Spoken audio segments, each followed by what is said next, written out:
कोलकाता में air pollution पर mayor Firhad Hakim का बयान। दिल्ली और मुंबई से बेहतर स्थिति। क्या दिल्ली की तरह कोलकाता में भी हो रही है एयर पॉल्यूशन? क्या कोलकाता के लोगों को भी सांस लेने में हो रही है तकलीफ? कोलकाता के मेयर फिरहाद हकीम ने शहर में एयर पॉल्यूशन की मौजूदगी को स्वीकार किया है, लेकिन उनका कहना है कि दिल्ली और मुंबई के मुकाबले कोलकाता में पॉल्यूशन कम है। उन्होंने इसके मुख्य कारण के तौर पर गाड़ियों से निकलने वाला काला धुआं और कंस्ट्रक्शन साइट से उड़ती धूल को बताया। फिरहाद हकीम ने यह भी कहा कि कोलकाता नगर निगम ने कई बार चेतावनी दी है, लेकिन कंस्ट्रक्शन के दौरान साइट्स को कपड़े से ढकने का नियम अभी भी नहीं माना जा रहा है।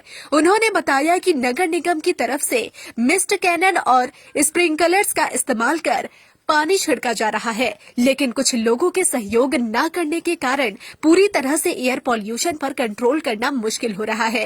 रूबी मोड़ पर सड़क की खराब स्थिति की वजह से हुई दुर्घटना को लेकर मेयर ने इसे दुर्घटना मानने से इनकार किया। उनका कहना था कि सड़क पर पिच होने के बावजूद वे किसी तरह का साइंटिफिक कारण नहीं देख रहे। इसके अलावा मेयर फिरहाद हकीम ने वक्फ संपत्ति बिल पर भी अपनी राय दी। उनका कहना था कि यह बिल अनडेमोक्रेटिक तरीके से लाया गया है और इसके खिलाफ देश भर में विरोध हो रहा है। इस बिल के खिलाफ 30 नवंबर को तृणमूल कांग्रेस के अल्पसंख्यक सेल द्वारा रानी रासमनी रोड पर विरोध प्रदर्शन किया जाएगा, यह जानकारी भी उन्होंने दी। আমরা দেখুন বায়ু দূষণ কলকাতা দিল্লি বোম্বের তুলনায় বেটার, কিন্তু বায়ু দূষণ আছে।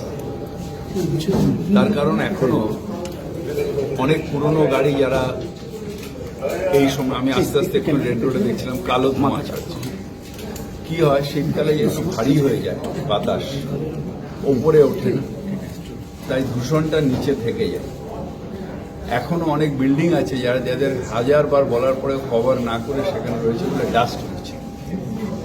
অনেক জায়গা আছে করে, কিন্তু কলকাতা পুরসভা প্রাণপণ চেষ্টা করে যাচ্ছে। রোজ স্প্রিংকলার গাড়ি দিচ্ছে, রোজ ক্যানন মিস্ট ক্যানন চালাচ্ছে, রোজ কাজ করে যাচ্ছে, কিন্তু মানুষের সহযোগিতা না পেলে অ্যাটলিস্ট যে গাড়িগুলো কালো ধোঁয়া ছাড়ছে, বিশেষ করে ফসিল ফুয়েলগুলো, এটাকে না বন্ধ করলে দূষণ নিয়ন্ত্রণ করা খুব মুশকিল। কবিতা, আজকে একটা অ্যাক্সিডেন্ট হয়েছে এবং সেখানে যেটা বলা হচ্ছে যে তাপ্পি দেওয়া হয়েছে রাস্তায়, তার জন্য স্কিড করেছে রুবির মোড়ের কাছে। এটা আমার মনে হয় না যে তাপ্পি দিলে স্কিড করে যাবে, এরকম কোনো সাইন্টিফিক মেথড আমাদের জানা নেই। মানে সেটা কি মানুষের সহযোগিতা না পেলে অ্যাটলিস্ট যে গাড়িগুলো কালো ধোঁয়া ছাড়ছে, বিশেষ করে ফসিল ফুয়েলগুলো, এটাকে না বন্ধ করলে দূষণ নিয়ন্ত্রণ করা খুব মুশকিল।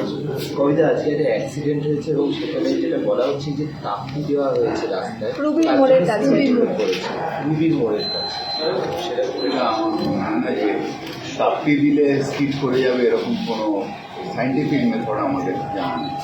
মানে সেটা কি রাস্তা তো আমরা করেছি। দেখুন, রাস্তায় হেভি গাড়ি ধরে আমাদের ইউটিলিটি সার্ভিস আছে, কাটার পরে সে রাস্তাটায় উপরে দিয়ে প্যাচওয়ার্কই হয়। তার মানে এই না যে সেটা স্কিড করে যাবে। এটা সারা কলকাতাতে অনেক জায়গায় আছে, এটাতে সাইন্টিফিক কোনো কনক্লুশন নেই। বলছি, আজকে অনেকে বলছে যে কংগ্রেসের মুখ হিসেবে এখন ইন্ডিয়া জোটের মুখ হিসেবে মমতা বন্দ্যোপাধ্যায় কি তুলে ধরা উচিত? তাদেরকে জাতীয় কর্মসমিতি বৈঠক আছে, তার আগে আপনি কি ভাবছেন? এটা নিয়ে আমি পার্টির ভেতরে 30 তারিখ আপনি কি মিটিংয়ে থাকছেন? এই যে সংখ্যালঘুদের, এটা একটু যদি বলেন। ওয়াকফের যে ওয়াকফ যে বিল, অগণতান্ত্রিক ওয়াকফ বিল, যেটা কেন্দ্রীয় সরকার আনবার চেষ্টা করছে, যেটা জেপিসিতে আছে, সেই বিলের প্রতিবাদ সারা ভারতবর্ষ হচ্ছে। আমরাও বাংলায় করছি, তৃণমূল কংগ্রেসও করছি। তাই আমাদের মাইনরিটি সেল 30 তারিখে তার প্রতিবাদ সভা করবেন রানী রাসমণি রোডে, এবং সেখানে নিশ্চিতভাবে আমরা সবাই থাকব।